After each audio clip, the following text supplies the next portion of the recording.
बिस्मिल्लाहिर्रहमानिर्रहीम। अस्सलाम वालेकुम नाज़रीन, आप यूट्यूब चैनल देख रहे हैं। मैं इमरान खान हूँ। DGISPR की जो एक प्रेस कॉन्फ्रेंस थी उसने तो आग लगा दी है पूरे पाकिस्तान में।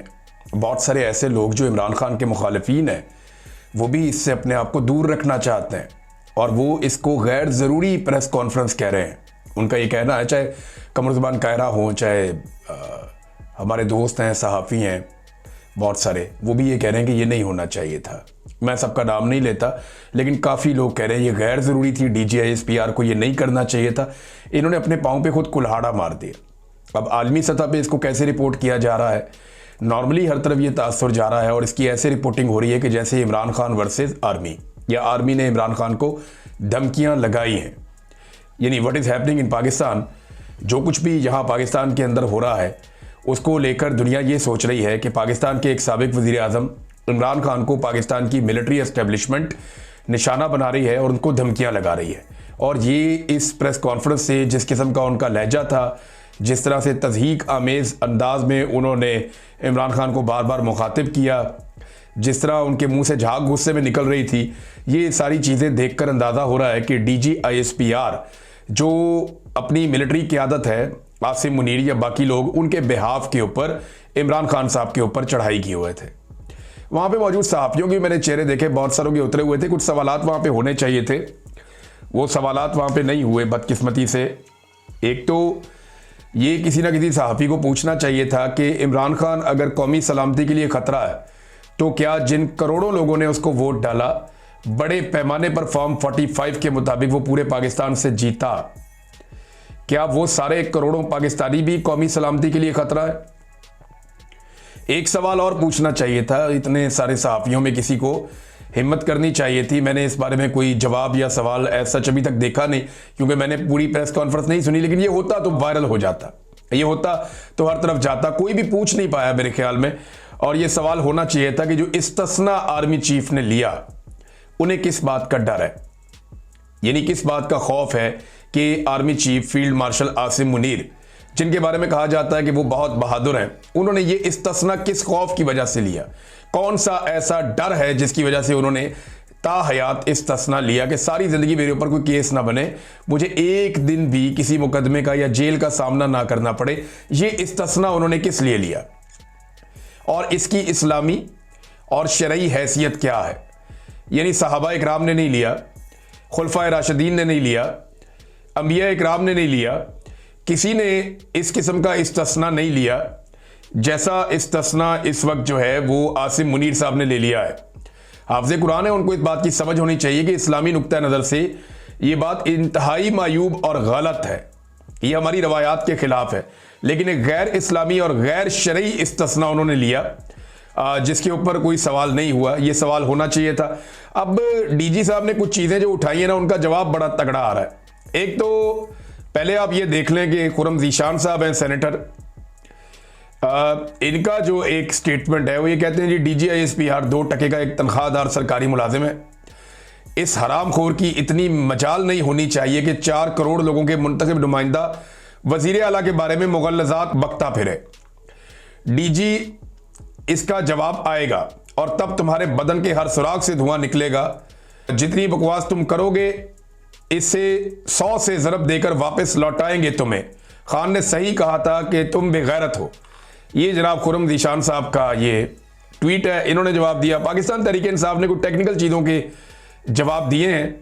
ये जो सवाल उठाया गया कि इमरान खान के बारे में, ये फेसबुक पे ARY ने एक पोस्ट लगाई हुई है और उस पोस्ट के नीचे 8000 से ज़्यादा कमेंट्स हैं, अब तकरीबन 10,000 के करीब हैं और इंतहाई आउट ऑफ कंट्रोल किस्म का लोगों का रिएक्शन आ रहा है DGISPR के स्टेटमेंट पे कि तुम कौन हो, कहां से इल्म हासिल किया है, तुम अपने आप को क्या समझते हो।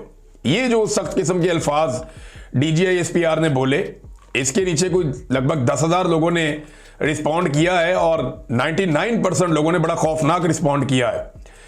और इसका एक जवाब जो है ये पाकिस्तान तहरीक इंसाफ की जानिब से भी दिया गया, जबकि पाकिस्तान तहरीक इंसाफ के अलावा जुनैद अकबर साहब का भी एक मैं आपको दिखा दूं। इमरान खान कौन है, इसके जवाब में वो बताते हैं कि इमरान खान पूरी दुनिया में जाने जाते हैं क्रिकेटर के तौर पर, वज़ीर आज़म के तौर पर, समाजी और फलाही कारकुन के तौर पर, तालीमी मैदान में चांसलर के तौर पर, मुस्लिम उम्मा के बहादुर लीडर के तौर पर। इमरान खान को दुनिया भर से खेल, फलाही, इंसानी खिदमात, सियासी, तालीमी यानी मुख्तलिफ शोबों में तकरीबन 18 के करीब अवार्ड्स और एजाज़ात मिल चुके हैं, जिनके नामों से भी आप वाकिफ नहीं हैं। तो फिर आप गिनना शुरू करें और पढ़ना शुरू करें जनाब। इसके बाद उन्होंने सारे अवार्ड लिख कर दिए हुए हैं कि इमरान खान साहब को कौन कौन से अवार्ड मिले हैं। खेलों की दुनिया में इमरान खान साहब को जो अवार्ड मिले वो उन्होंने अलग लिखे। फिर फलाही और इंसानी खिदमात से मुतालिक इमरान खान साहब को जो अवार्ड मिले वो अलग लिखे। और उसके बाद जो सियासी और तालीमी और आलमी एजाज़ात जो इमरान खान साहब को मिले वो अलग मिले। यानी ऑक्सफोर्ड यूनिवर्सिटी का ये इमरान खान साहब जो है वो उसकी हॉल ऑफ फेम का भी हिस्सा रहे अलग से, और बहुत सारे अवार्ड उनको मिले 88 से ऑनवर्ड, बल्कि वो मिलते ही रहे उनको सारी ज़िंदगी। इमरान खान साहब को अवार्ड मिलते रहे हैं। तो ये तो मेरे ख्याल में पीटीआई को सारा रिकॉर्ड मिला नहीं, इससे बहुत ज़्यादा अवार्ड होंगे जो इमरान खान साहब के होंगे। अब नाजरीन, पाकिस्तान तहरीक इंसाफ ने एक और सख्त ट्वीट में भी जवाब दिया हमूद रहमान कमीशन के हवाले से, जो एक रिपोर्ट है उस हवाले से। पाकिस्तान तहरीक इंसाफ ये कहती है कि 1971 में जब पाकिस्तान टूटा तब एक डिक्टेटर याह्या खान मुल्क पर मार्शल लॉ नाफिज करके करता धरता बना हुआ था। सानिया मशरकी पाकिस्तान के बाद हमूद रहमान कमीशन बना, जिसने बताया कि याह्या खान ने अपने ज़ाती मफाद और नाजायज़ इक़्तिदार को 10 साल तक तवालत देने के लिए ऐसे फैसले किए जिससे पाकिस्तान 2 टुकड़े हो गया। इस रिपोर्ट में आला अदलिया समेत आर्मी, नेवी और एयरफोर्स के नुमाइंदों की तहकीकात के बाद यह रिपोर्ट बनाई गई थी। सैकड़ों लोगों के बयानात इसमें कलमबंद किए गए थे और 4 साल लगाए गए थे। हमूद रहमान कमीशन के मुताबिक एक शख्स की हवस और अना ने जुल्म और जबर का वो बाब रकम किया जिसके बाद मुल्क हमेशा के लिए टूट गया। ये फौजी डिक्टेटर का कसूर था। उस वक्त जनरल याह्या ने किया था सारा कुछ। फिर उन्होंने बताया अवामी लीग को दबाने का एक मकसद था जिसके तहत ये सब कुछ किया गया। 162 में से 160 नशिस्तें जीती एक पार्टी ने, उसे दीवार से लगा दिया गया और शेख मुजीबुर रहमान को जेल में डालकर मगरबी पाकिस्तान में अपनी नशिस्तें बढ़ाकर दिखाई गई। 24 मार्च 1971 को मुजीबुर रहमान के साथ मुज़ाकरात शुरू किए गए, मगर उसी रात बंगालियों के खिलाफ ऑपरेशन लॉन्च कर दिया गया। सरकारी आदादोशुमार के मुताबिक 50,000 अफराद का खून उसमें बह गया। आज पाकिस्तान में वही हालात बना दिए गए हैं जो 1971 में थे। आसिम मुनीर ने 9 मई का फॉल्स फ्लैग मुल्क की मकबूल तरीन पार्टी तहरीक इंसाफ को कुचलने के लिए करवाया। 2 रातों में तहरीक इंसाफ से मुंसलिक 10,000 से ज्यादा लोगों को गिरफ्तार किया गया। यह कैसे मुमकिन था कि 10,000 लोगों को 2 रातों में बगैर तहकीक के गिरफ्तार कर लिया जाए। इसके बाद पार्टी को कुचलने का सिलसिला शुरू हुआ। मुल्क की सबसे बड़ी जमात की तमाम सियासी सरगर्मियों पर पाबंदी लगा दी गई। कोई तहरीक इंसाफ का परचम उठाता तो उसे उठा लिया जाता। अब ये सारी तफसीलात पाकिस्तान तहरीक इंसाफ ने लिखी। नीचे उन्होंने एक पोस्टर भी शेयर किया कि गद्दार कौन है, तारीखी हकायक पर एक नज़र। यहाँ इन्होंने 3 बंदों की शक्लें दिखाई हैं। एक शेख मुजीबुर रहमान है, एक जनरल याह्या है, एक जनरल आसिम मुनीर है। अच्छा, शेख मुजीब के नीचे लिखा है अवाम का मुंतखब नुमाइंदा, जनरल याह्या के नीचे लिखा है अवाम के वोट का गासिब, आसिम मुनीर के नीचे लिखा है अवाम के वोट का गासिब। फिर एक और चीज़ लिखी शेख मुजीब के नीचे, इक्तदार की अवामी नुमाइंदगान को मुंतकली का हामी, और याह्या के नीचे है ज़ाती इक्तदार को तूल देने के लिए आइन पामाल करने वाला, और इसी तरह आसिम मुनीर साहब ज़ाती इक्तदार को तूल देने के लिए आइन को पामाल करने वाला।